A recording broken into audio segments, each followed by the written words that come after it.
Okay, so this is actually a kind of a hotly contested issue, and that is, does having the listing live without being able to make sales negatively impact ranking because it impacts sales history negatively? It's not really negative, but you don't have sales history, but time is going on.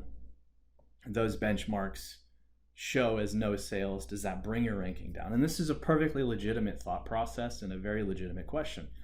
And for a long time, many people thought that it did. And that's the reason why people started closing their listings, or they did everything they could to do a launch the moment they had some inventory available. And there's plenty of anecdotal evidence that supports both, that it has no impact or that it does have an impact, but it's all anecdotal.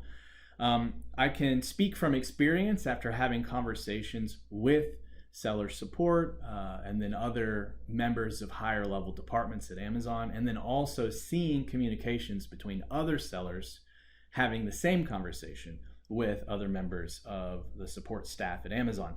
And essentially, Amazon's stance on it is that closing the listing doesn't do anything to impact your rank.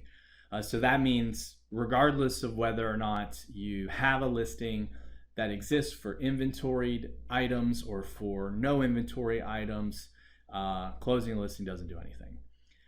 Their stance also is that when inventory is there and the product is available, that is when rank is affected. Now, they could very well not be addressing the issue of zero sales history.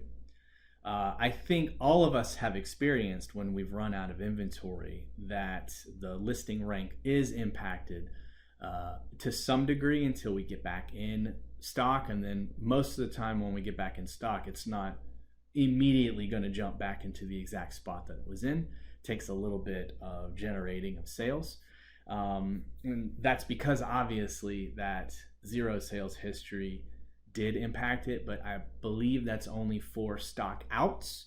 So if we're talking about a brand new listing, it shouldn't impact it. So hopefully that answers the question. If you'd like us to tackle one of your questions in a future AMA, be sure to check out the links below, helium10.com/questions, helium10.com/ask. Also, if you'd like to see a deeper dive into a lot of these topics, check out the link to the blog below as well. And then, of course, if you found this video helpful, like, share, or subscribe.